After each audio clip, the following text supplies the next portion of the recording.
Well, news tonight, we're asking a question that many of you might have a hard time answering. Would you test your child to find out if they're using drugs?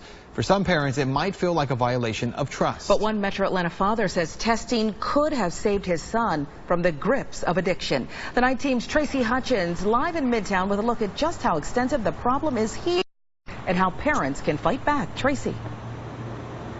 Well, Sharon, it is certainly pretty bad here. And you and I both know being a parent, it is not an easy thing to be. And it's hard to say what we would do if we suspected our son or our daughter might be using drugs. But one parent shared his heartbreaking story with me and how possibly testing his son for drugs may have changed that story. If it happens to you, you will lose everything. Not just the child. You'll lose all your comforts. I've got at least $1 million in this so far.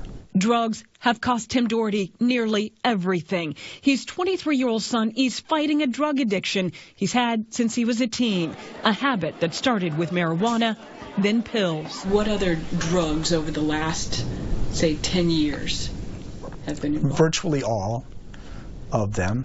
A lot of parents are not suspicious enough. Dr. Dave Davis says he has treated dozens of drug-addicted children at Piedmont Psychiatric Clinic, some as young as 11. He believes parents should have their children tested for drugs.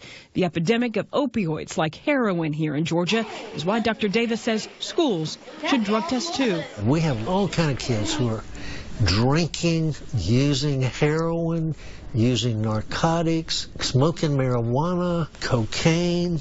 We have kids coming in here that are positive for 5 or 6 different drugs at one time. If they're in high school, they know plenty of kids that are using drugs. Are they one of them? You don't know. Here is where many parents are finding out. We see parents coming in throughout the year, and it's a problem or it's something we've seen growing steadily as the years have gone on. At any lab test now, they can detect those drugs in urine, fingernails, and hair.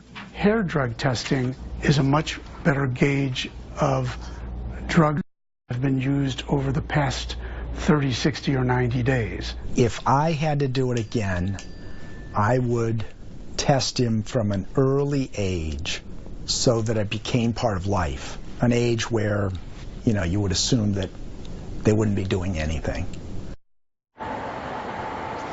And Tim did share with me that his son is undergoing treatment and so far has been doing well. He's been in that treatment since October. And I can tell you, Dr. Davis says, as far as getting drug tests in schools, he says he may have some luck with private schools or those public schools. That is a whole nother story. Reporting live in Midtown Atlanta, Tracy Hutchins, CBS 46.